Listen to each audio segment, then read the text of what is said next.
le coordonnateur de GMC avec le professeur David Dossé. Professeur, bonjour. Gildas, bonjour. Bonjour également à tous ceux qui nous écoutent. Merci de répondre à l'invitation de Victoire FM. Nous avons suivi un dossier sur le chia. Je pense que vous aussi, vous aimez le chia. Je n'en ai pas personnellement à la maison. Il ne fait pas partie des animaux domestiques à la maison. Mais oui, je sais qu'il y a des gens qui aiment beaucoup cet animal. Je pense qu'il a beaucoup de qualités, mais il faut également savoir, comme cela a été présenté dans votre émission, qu'il peut être responsable de certaines maladies surtout chez les femmes enceintes. On espère que c'est propage aussi des maladies, des bactéries aussi.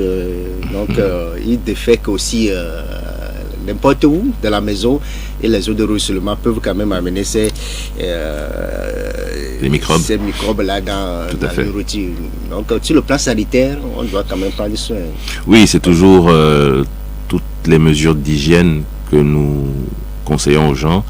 Tout ce qui est en rapport avec le péril fécal lorsque ce sont les êtres humains qui sont à l'origine des fesses, mais également les animaux peuvent être à l'origine de ces fesses, et il faut vraiment faire attention. Ok.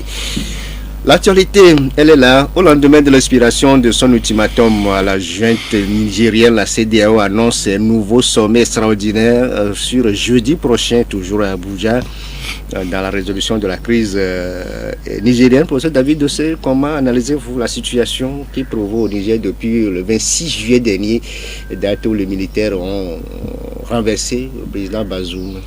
Dans cette crise qui est quand même très délicate, nous avons pris le soin d'interroger les Nigériens eux-mêmes, puisque ce sont les premiers concernés. Et nous avons bien sûr des liens très étroits avec des acteurs de la société civile nigérienne. Nous avons des liens également avec d'autres acteurs qui ne sont d'aucune structure, mais qui sont des Nigériens, qui sont des amis. Et nous avons discuté avec eux d'abord au lendemain du coup d'État pour connaître leurs sentiments.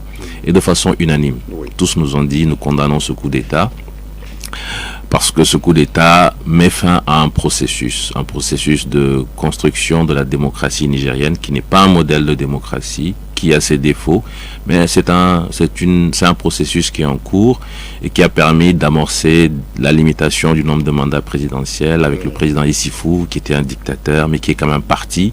Bazoum, nous pensons que c'est un produit du président Issifou. Certains ont même dit que c'est une marionnette du président Issifou. Et nous étions donc dans un processus de lutte pour acquérir encore d'autres éléments pour renforcer la démocratie dans notre pays. Mais ce coup d'État met fin à ce processus. Il faut retourner à zéro, reprendre les choses. Donc vous aussi, vous condamnez... Et donc, nous étions à Abuja lorsque le coup d'État s'est produit. Au lendemain, le 27. Tout à fait. Et nous avons unanimement, toutes les organisations qui étaient là, nous avons unanimement dit que nous étions contre ce coup d'État. Mais ce qui s'est passé, c'est que par la suite, dans sa volonté de résolution, la CEDEAO, encore une fois, a pris des décisions qui ont plutôt heurté les consciences. On va revenir sur la décision prise par la CEDEAO, mais on reste toujours à Abuja le 27 juillet dernier, où vous étiez à côté des autres organisations civiles africaines, mais vous avez profité de l'occasion pour remettre une plateforme à laquelle appartenait le Fonds citoyen Togo Debout, à la CEDEAO, où il était question d'un plaidoyer qui était déposé à la commission de la CEDEAO. Revenez-nous un peu sur ce plaidoyer. De quoi s'agit-il réellement? Oui, vous savez, dans notre stratégie de renforcement d'un réseau régional, international pour la consolidation de la démocratie, le Front citoyen Togo Debout a rejoint le collectif Tournons la page, et nous avons aussi étendu ce réseau aujourd'hui à d'autres organisations comme des organisations du Sénégal, de la Gambie et du Nigeria.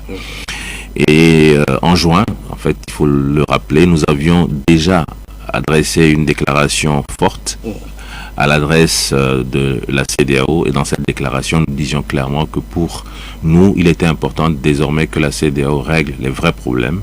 Et les vrais problèmes, ce sont justement ces régimes séculaires qui jouent sur des subterfuges pour demeurer, confisquer, monopoliser le pouvoir. Suivez mon regard. Vous insistez sur la limitation à 2 mandats. Absolument, suivez mon regard. Vous avez des pays où on sait 4 mandats, des pays où c'est 3 mandats.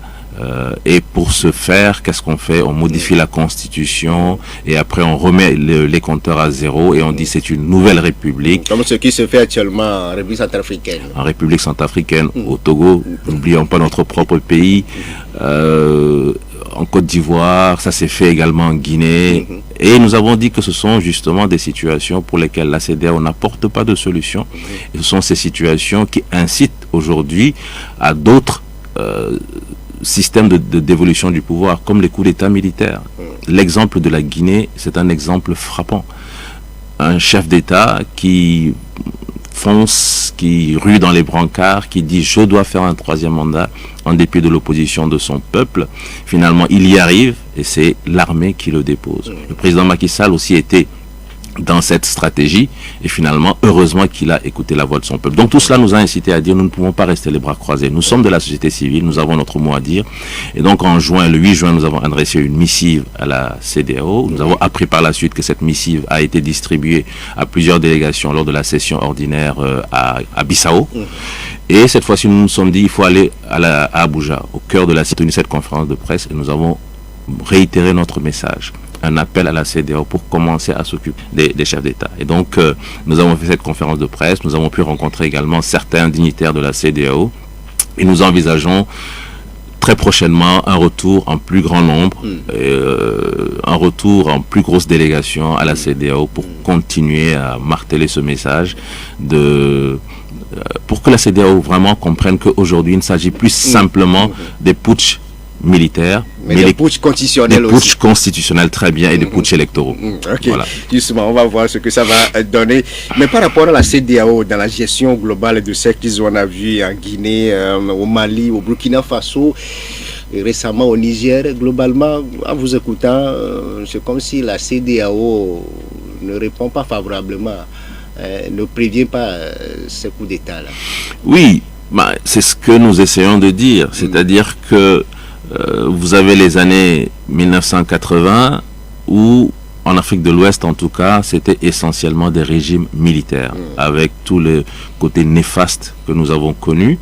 Et à un moment donné, les gens se sont dit non, il faut plus de démocratie. Bon, il y a eu des événements extérieurs qui ont aidé, la chute du mur de Berlin, certains disent le discours de la Baule, mais pour d'autres, ce discours n'a pas apporté grand-chose. Toujours est-il que dans les années 90, nous sommes entrés dans une phase de démocratisation.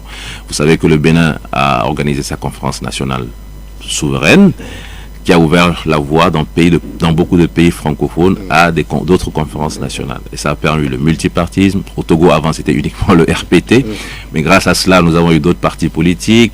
La liberté de la presse, je pense qu'aujourd'hui, si vous arrivez en tant que journaliste à travailler dans une structure privée, c'est grâce à cela. La liberté associative, une constitution, etc., etc. Avec beaucoup d'espoir, les gens se sont dit enfin la démocratie en Afrique de l'Ouest, ça va permettre au peuple d'être plus épanoui et de mettre toute leur énergie au service du développement. Malheureusement, il a fallu déchanter. Les régimes civils ont montré les mêmes côtés néfastes et délétères que les régimes militaires, violation des droits humains, restriction de l'espace civique, instrumentalisation de la justice, il n'y a pas d'indépendance des trois pouvoirs, etc. Et donc tout ça a fait que les gens se sont dit, mais vraiment ce n'était pas une démocratie, mais c'était plutôt une illusion de démocratie. Et c'est comme si on est en train de faire un retour en arrière. Donc les régimes civils à qui on avait confié tout un espoir ont pris goût au pouvoir. Moi je le dis simplement comme ça, ils ont pris goût au pouvoir et ils ont tout mis en œuvre pour conserver ce pouvoir avec une gouvernance politique et économique qui était totalement catastrophique. Donc c'est ce qui explique ces situations où des pays en faillite finissent quand même par renouveler indéfiniment des mandats au chef d'État. Et donc dans des pays vous avez des gens qui font 4, 5, etc. Et dans ça la CEDEAO ou l'Union africaine n'arrive pas à apporter, c'était donc le sens de votre question, n'arrive pas à apporter des réponses satisfaisantes. Et quand c'est comme ça, ne soyons pas étonnés que les gens se disent ah bravo, les militaires sont venus en sauveur. Et c'est comme ça que ça se présente aujourd'hui. Nous avons fermé les yeux, quand je dis nous, je parle de nous tous, la CEDEAO, nous tous, nous avons fermé les yeux d'une certaine manière sur ces situations qui sont totalement inacceptables, inqualifiables, de coups d'État constitutionnels, de coups d'État électoraux. Et pour mettre fin à ces coups d'État constitutionnels, pour mettre fin à ces stratégies de confiscation du pouvoir, vous avez des militaires qui disent, bon, nous venons sauver le peuple. C'est fini aujourd'hui, on siffle la fin de la récréation. Voilà, exactement. Et dans toutes les situations, que ce soit ce coup d'État, dans tous ces pays qu'on a connus, la CEDEAO, sorte des sanctions économiques et autres. La même chose s'est répétée avec le Niger, mais ici, on a amplifié un peu avec une intervention militaire. Si après une semaine, la junte ne remettait pas le pouvoir au président déchu Mohamed Bazoum, mais l'ultimatum est expiré depuis, et ça fait déjà 2 jours. Est-ce que la CEDEAO doit-elle intervenir militairement ou non au Niger? Pour moi, la réponse est non, catégoriquement, parce que vous savez, moi je ne suis pas militaire, mais les armes c'est hyper compliqué. Notre sous-région n'a pas besoin d'un nouveau conflit armé.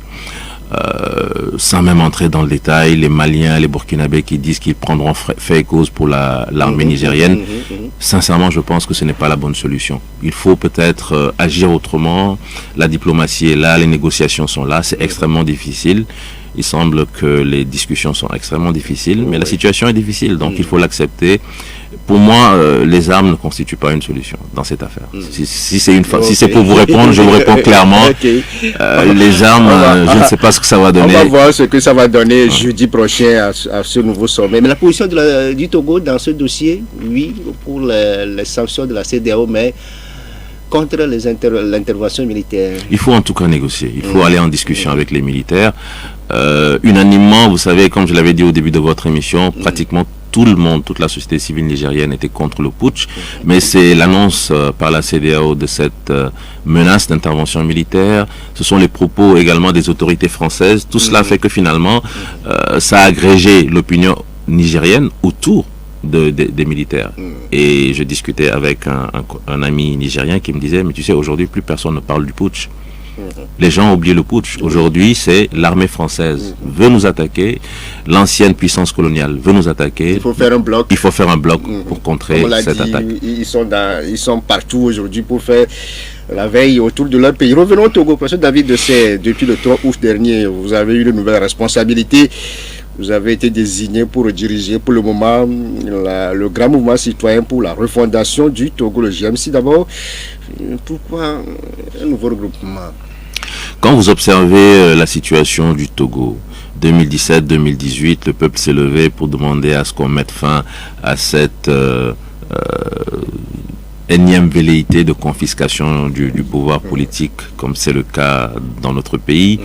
Je me permets de revenir sur le cas sénégalais où le président Macky Sall a entendu la voix du peuple et il a dit clairement qu'il ne briguera pas un 3e mandat, mais nous en sommes au 4e, peut-être au 5e, donc c'est pour dire que... On a limité le mandat au Togo. Pardon? On a limité le mandat au Togo.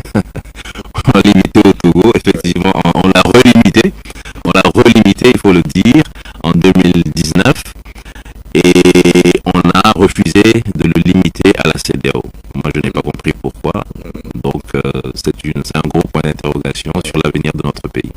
Voilà, donc disons qu'en analysant un peu la situation de notre pays, nous nous sommes dit qu'après 2017-2018, l'espoir d'alternance à la tête, au sommet de l'État, je rappelle que le Togo est le seul pays parmi les 15 de la CEDEAO à n'avoir jamais connu d'alternance démocratique, et je crois que c'est une tare.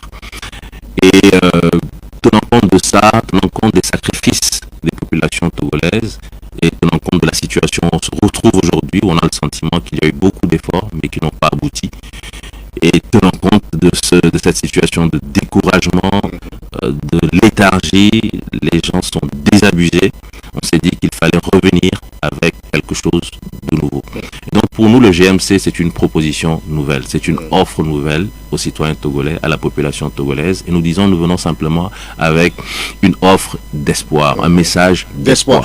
On va aller avec l'émission, mais d'abord, on sait que c'est le 25 février que Maître Paul Dodji-Apé vont lancer cet appel au peuple togolais. On le citait tantôt, je lance un appel solennel à toutes les filles, à tous les fils de notre chère patrie, qu'ils soient dans le pays ou au sein de la diaspora, de se mobiliser massivement pour la constitution d'un grand mouvement citoyen en vue de l'édification d'une véritable nation à l'horizon 2025. C'était le propos de Maître Paul Dodi après le 25 février 2023 lors de la rentrée politique de sa formation de son parti politique, l'FDR. Mais l'accouchement a été un peu difficile. Professeur David Dessay, vous, en tant que chirurgien, vous avez évité de justesse la césarienne pour ce mouvement. Je crois que c'est une belle image qui dit exactement comment les choses se sont passées. Effectivement, c'est Maître Apévon, que nous connaissons tous, donc on ne présente plus, qui était à la manœuvre. Oui. Il a eu cette idée, cette vision. Et ensuite, il a rencontré beaucoup de responsables politiques, des acteurs de la société civile, des personnalités, pour vendre, entre guillemets, son idée. Et je crois que l'idée a séduit. Et à partir de là, en tout cas, nous avons rejoint la barque et nous avons dit, nous sommes d'accord pour essayer de construire quelque chose qui aille dans le sens de ce mouvement où on met en avant la citoyenneté. Et l'objectif, vraiment, c'est de construire ce pays démocratique, cet état de droit, lutter contre l'injustice sociale et en s'appuyant sur la responsabilité du citoyen. Vous l'avez dit, ça n'a pas été facile. Déjà, dès la première réunion où nous étions à Brodahome, alors qu'on s'apprêtait à commencer les travaux, les réflexions, voilà que des policiers arrivent en armes et puis nous disent vous devez vous disperser. Donc nous sommes tranquillement descendus leur demander qui a donné l'ordre de nous disperser parce qu'on ne comprenait pas. Nous étions dans cet espace privé que nous avions loué où en tant que Togolais nous estimions que nous avions le droit de nous asseoir, de réfléchir à l'état de la nation et de voir ce que nous pouvions proposer comme solution. Okay. Quelles sont les réelles missions de ce nouveau regroupement? Avant de revenir sur les missions, sachez que ce que les policiers nous ont dit, qu'eux, ils ont été envoyés par leur hiérarchie. Ils n'avaient aucun document à nous présenter, mais nous devions nous disperser. Et ça a été... Vous avez exécuté. Oui, nous nous sommes dispersés. Nous nous sommes dispersés. Nous ne voulions pas entrer en confrontation avec des policiers en armes. Et donc nous nous sommes dispersés. Nous avons reconvoqué la réunion. Nous avons écrit aux autorités, reconvoqué la réunion. Mais ça n'a pas empêché que la deuxième fois, cette fois-ci, c'est le portail même qui a été fermé. Nous n'avons même pas pu accéder au lieu. Donc vous parliez de césarienne. Effectivement, nous étions presque arrivés à la césarienne. Mais finalement, après moult péripéties, le bébé a vu le jour. Le bébé a vu le jour. Alors, quelle est sa mission? C'est sa mission réellement. Dans un monde où vous venez de le dire que le peuple est déçu aujourd'hui, désabusé, découragé. Qu'est-ce que le GMC a apporté de nouveau? La mission pour nous, vraiment, c'est d'aider à construire ce Togo que nous appelons de tous nos voeux, ce pays uni, ce pays où il fait bon vivre. Aujourd'hui, les Togolais ne sont pas heureux. Et je pourrais même donner des exemples, si vous voulez. Je donne un exemple très rapidement. J'ai discuté il y a quelques mois avec un ami qui est restaurateur, qui est étranger, qui est français, et qui me dit, en chuchotant, peut-être qu'il avait peur qu'on l'entende, mais vous savez, les Togolais sont vraiment aujourd'hui découragés, déprimés. Je dis, ah bon, pourquoi? Il m'a dit, mais tu sais, mon restaurant, il a été plein en 2017 et en 2018, au plus fort des manifestations. Quand les gens avaient l'espoir d'un changement, d'une alternance, mon restaurant était toujours plein. Mais dès qu'ils ont eu le sentiment que... Restaurant sur le sol togolais? Sur le sol togolais à Lomé. Et je ne vais pas se donner le nom, bien sûr. Mais dès que les gens ont eu le sentiment que c'était fini, que l'alternance n'allait pas se produire, c'est à peine que j'arrive à avoir quelques tables qui reçoivent des clients. Donc c'est pour dire que les Togolais sont avides de changement. Il faut le savoir. Même si les Togolais ne manifestent pas, même s'ils ne le disent pas, au fond d'eux-mêmes, les Togolais sont avides de changement. Donc pour nous, la mission, c'est d'abord d'apporter cet espoir à ce peuple qui est déprimé, qui est découragé, pour leur dire que, pour dire aux Togolais donc qu'il ne faut pas désespérer. C'est vrai que la situation est difficile, mais il faut reprendre son courage à deux mains, se remettre en ordre, se remobiliser, et que ensemble nous pouvons arriver à construire cet état démocratique, cet état de droit où personne n'est au-dessus de la loi. Parce qu'aujourd'hui, on a tous le sentiment que la loi, elle est à deux vitesses. Et quand c'est comme ça, ceux qui sont en bas, des gens comme vous, comme moi, des citoyens de base, ils se disent finalement, s'il n'y a pas de loi qui soit juste, donc que chacun fasse ce qu'il veut. Et ça s'est vu récemment avec cette crise de Covid, où il y a un rapport qui dit que manifestement il y a eu de gros dysfonctionnements, mais on a eu le sentiment que tout a été fait pour empêcher justement que la justice intervienne. Donc notre mission vraiment, c'est d'apporter cet espoir, d'apporter aux Togolais la volonté de se remettre en marche pour obtenir un Togo démocratique et un véritable état de droit. Vous disiez que le GMC n'est pas une alliance électorale, vous confirmez? Je confirme. Heureusement que ça a été discuté et je crois que c'était important. On ne s'est pas levé pour dire un jour, voilà, le GMC est né, venez au GMC. Il a fallu qu'on discute, qu'on fasse le diagnostic de la situation. Et je remercierai... Alors vous avez une charte signée par tous les membres. Absolument. Vous êtes mis d'accord sur les principes, le cahier de charge de ce nouveau regroupement. Absolument. Il faut remercier le professeur Gouakoué qui a vraiment mené de main de maître les travaux, les discussions avec beaucoup de sagesse. Et pour certains, en arrivant, c'était... Le GMC, c'est une alliance électorale, c'est un regroupement qui va aller aux élections et demander au peuple de se mettre derrière le GMC pour participer aux élections. Ça a été débattu. Mais nous avons dit, vous savez, c'est peut-être la vision de certains, mais ce n'est pas la vision de tout le monde. Nous venons au GMC avec cette volonté vraiment d'aider à la remobilisation pour obtenir l'alternance au sommet de l'État, c'est vrai, mais mettre sur pied un vrai État démocratique, un véritable État de droit. Nous ne sommes pas venus pour participer à des élections. Il était bon donc qu'on en discute. Mais vous êtes de la société civile, on a des partis comme l'FDR, l'UDS Togo, le PSR, Santé du Peuple, mais ils aspirent quand même à diriger absolument. Le pays. Absolument, ils ont le droit justement de poursuivre leurs activités en tant que parti politique. Nous sommes là et dans nos organisations de base, nous avons également le droit de poursuivre nos activités. Mais le GMC a sa mission et cela a été dit clairement dans la charte. Ce n'est pas une alliance pour aller à des élections du tout. Mais si le GMC peut aider, d'autant plus que nous le disons clairement, notre objectif, l'aboutissement, c'est d'obtenir l'alternance au sommet de l'État. Et si ça doit passer par les urnes, ça veut dire que le GMC, d'une manière ou d'une autre, devra s'impliquer pour apporter son soutien aux partis qui sont favorables à cette vision du Togo, aux partis qui veulent l'alternance au sommet de l'État, et le GMC fera tout pour mobiliser l'électorat derrière ceux qui vraiment répondent à la vision du GMC. Revenons même à votre responsabilité, M. David Dossé. Vous dirigez déjà les humanitaires sociales du Togo, les UST du Togo, le Front citoyen Togo Debout. Togo Debout, vous êtes aussi coordonnateur de mouvement Tournons la page au Togo. Comment vous vous sentez dans cette nouvelle responsabilité aujourd'hui? Je crois que c'est une lourde responsabilité et je voudrais encore une fois, si vous me le permettez, remercier ceux qui m'ont nommé à la tête de l'équipe de coordination. Je suis conscient de la mission, je sais que c'est une responsabilité lourde, mais seul je n'y arriverai pas, c'est sûr aussi. J'ai besoin vraiment du soutien de tout le monde, j'ai besoin des bonnes volontés, des gens qui veulent vraiment que ça avance, des gens qui veulent vraiment que ça change, parce que les difficultés, il y en aura. Nous sommes face à un régime qui ne veut rien lâcher, qui veut tout fermer, c'est une vraie chape de plomb. On ne le sent peut-être pas lorsqu'on est en dehors du Togo. Et quand vous expliquez votre situation aux gens, à Abuja, je me souviens que quand j'expliquais la situation du Togo, j'ai entendu des gens pousser de petits cris, comme s'ils tombaient des nues, ils ne s'y attendaient pas. Voilà donc la situation de notre pays qui est extrêmement difficile, où on vous empêche de vraiment tout faire au plan national. Et même quand vous voulez apporter une aide aux communautés de base, aujourd'hui, on vous en empêche. Construire des latrines pour les enfants du primaire, on vous en empêche. Rénover des dispensaires, on vous en empêche.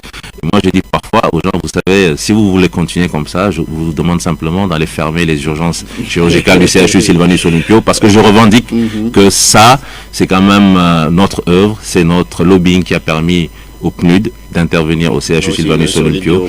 Et je me permets même d'insister encore sur le pavillon militaire. Vous connaissez le pavillon militaire dans l'enceinte du CHU Sylvanus Olympio. Bon, c'est que vous avez fait beaucoup de choses. Je me permets juste d'insister. L'occasion ici de revenir sur tous ces projets dont vous avez eu la coordination. Vous l'avez fait en bon togolais.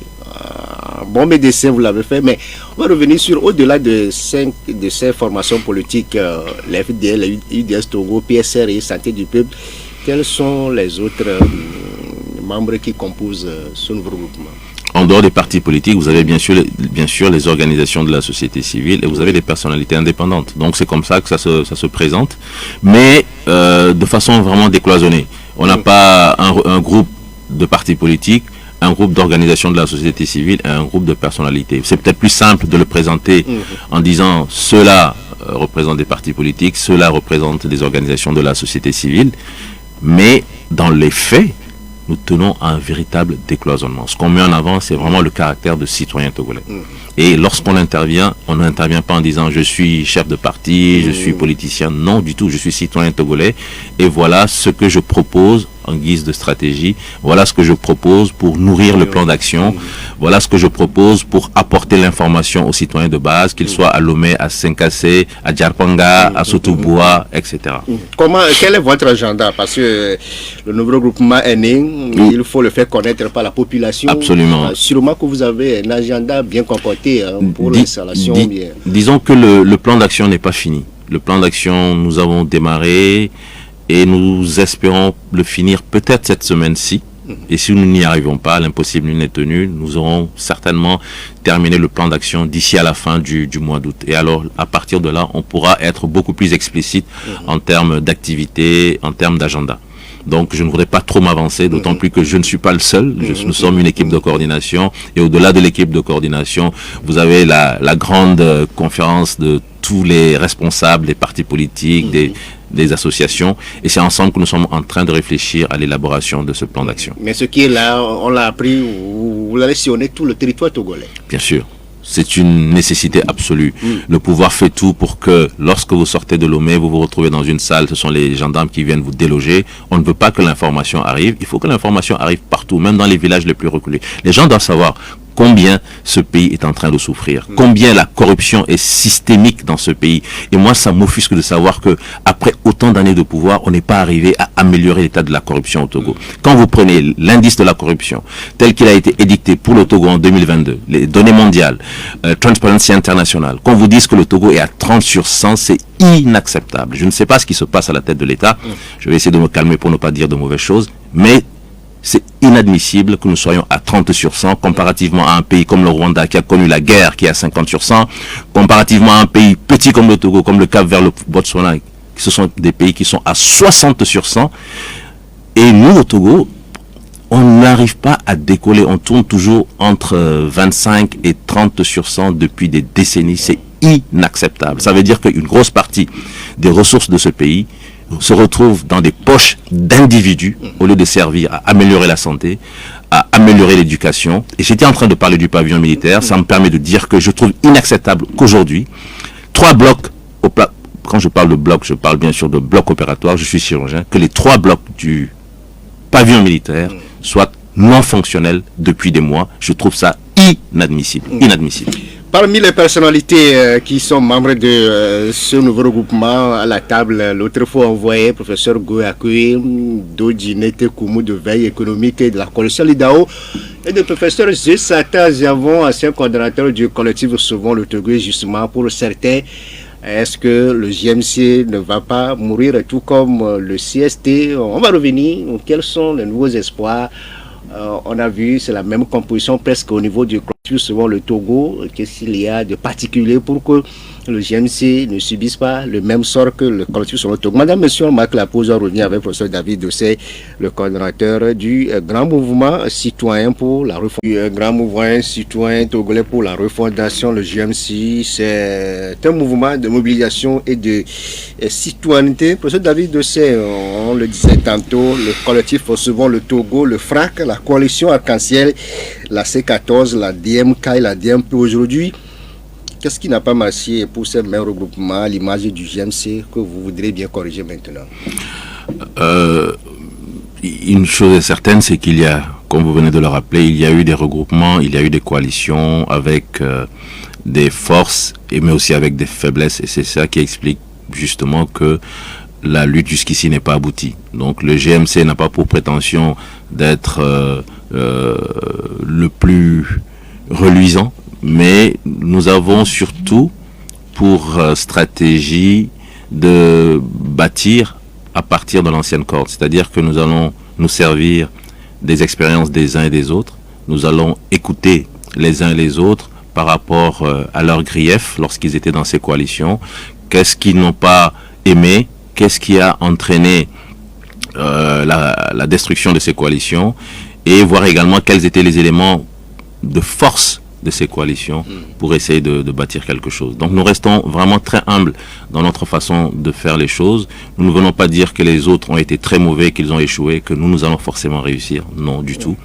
Mais nous voulons avancer pas à pas avec toutes les bonnes volontés. Et notre objectif aussi, je le précise ici, si vous le voulez bien, n'est pas que tout le monde soit avec nous. On ne fera jamais l'unanimité. Et je pense que dans la lutte au Togo, il a été démontré qu'on n'est pas obligé d'être tous dans la même barque pour que ça fonctionne. Mais il faut vraiment que ce soit des gens de bonne volonté et des gens qui comprennent que cette fois-ci, l'enjeu est encore plus important. Le peuple s'est énormément sacrifié. Je le dis clairement. Des gens, parfois, vous disent il faut être tous ensemble et vous prenez tout le monde en ayant des gens qui ont d'autres ambitions, des gens qui jouent un double jeu. Et ça ne peut pas aider à la réussite de votre mouvement. Donc, pour nous, vraiment, c'est d'avancer pas à pas, avec toutes les bonnes volontés, toutes les forces vives, ceux qui ont en ligne de mire ce projet d'alternance démocratique et pacifique au sommet de l'État, ceux qui ont en projet la construction d'un véritable État de droit, et ensemble, en nous basant sur les points forts, mais en analysant également les faiblesses des anciens regroupements et des anciennes coalitions, essayer de réussir. Pour certains, c'est le manque de la charte, et aussi au moment des élections que les points de vue deviennent divergents de gauche et à droite, ce qui a suscité à l'éclatement de ces regroupements précédents. Moi aujourd'hui avec le JMC, vous venez de dire que vous avez déjà une plateforme, une charte, et les ambitions politiques ou bien électoralistes ne sont pas quand même plus grandes que l'ambition de la citoyenneté, de la mobilisation de ce mouvement.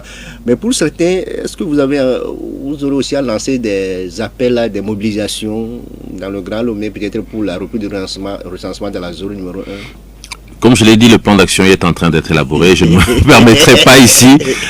permettrai pas ici de donner des informations par rapport à ce plan d'action. Mais une chose est certaine, nous allons lancer des appels pour la remobilisation. Ça, c'est sûr, c'est une évidence. Vous avez parlé du Grand Lomé, oui, par rapport bien sûr à l'enrôlement. Mais l'action pour nous va au-delà du Grand Lomé. Il faut absolument que sur l'ensemble du territoire... Vous rêvez grand.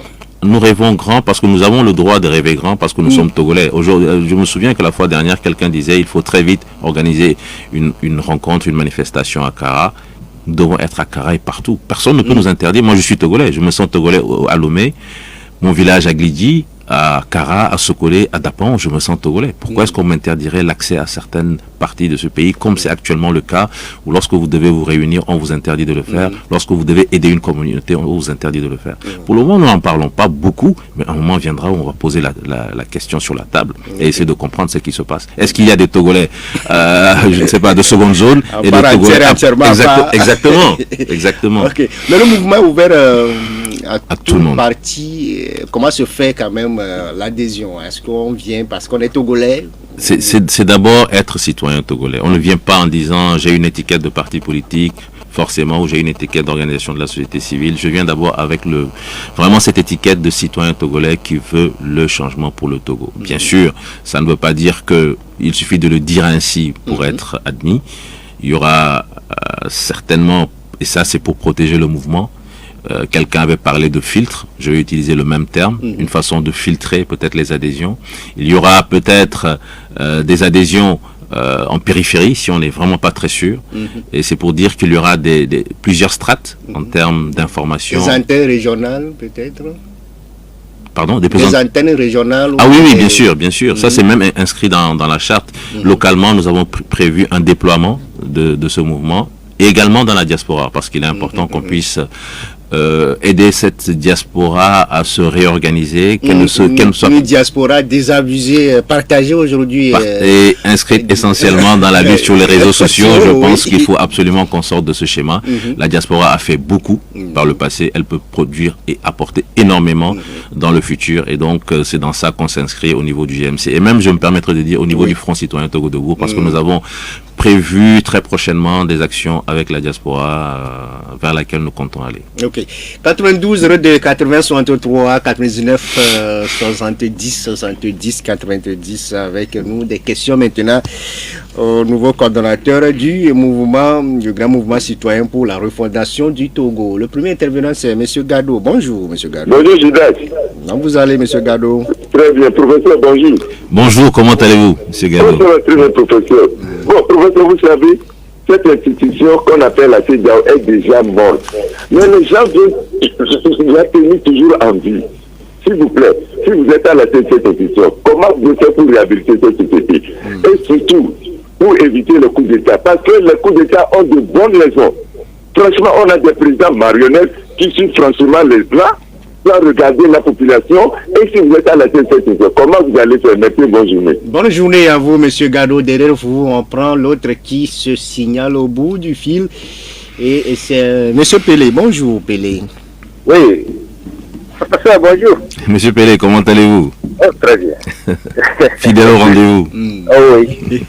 Bon, je pense que les témoins de Jéhovah ont écrit un livre, L'humanité à la recherche de Dieu. Je pense que le Togolais toujours cherche l'alternance. Je pense que toujours vous êtes au rendez-vous. Je l'ai dit la fois dernière, partout vous êtes présent, même à l'extérieur. Bon, aujourd'hui, tout ce que vous venez de nous dire comme un nouveau regroupement, faut pas que certains discours soient déjà vus, quand vous parlez du CST. Parce que le CST a été créé et après, ils sont partis aux élections. Vous dites que vous n'allez pas aux élections. Maintenant, vous cherchez quoi concrètement pour faire l'alternance si vous n'allez pas aux élections? Parce que pour prendre le pouvoir, ne soit pas les îles, ne soit pas les arbres. Vous voulez pas complètement pour aller à la terre. Deuxième point, vous parlez de que vous allez soutenir des partis, des gens qui voulaient aller aux élections. Si un parti comme FDR veut aller aux élections et DMP veut aller aux élections, tout le monde veut aller aux élections et ils viennent vers vous, comment vous allez faire? Merci. Merci beaucoup à vous, Pelé. Richard, bonjour. Oui, bonjour. Ça va bien avec vous? Oui, ça va. Okay. Professeur, bonjour. Oui, bonjour. Oui, on se retrouve, ça fait un petit bail là. Tout à fait. Hey, bon, moi en tant que Togolais, je prends acte de la naissance de ce nouveau regroupement politique. Mais je ne veux pas jouer aux oiseaux de mauvais augure, mais j'ai bien peur que cela n'aboutisse à rien. Parce que l'opposition aujourd'hui, soyons francs, n'a plus rien à proposer au peuple togolais. À force de baratiner le peuple, à force de faire tourner le peuple en rond, et aujourd'hui, elle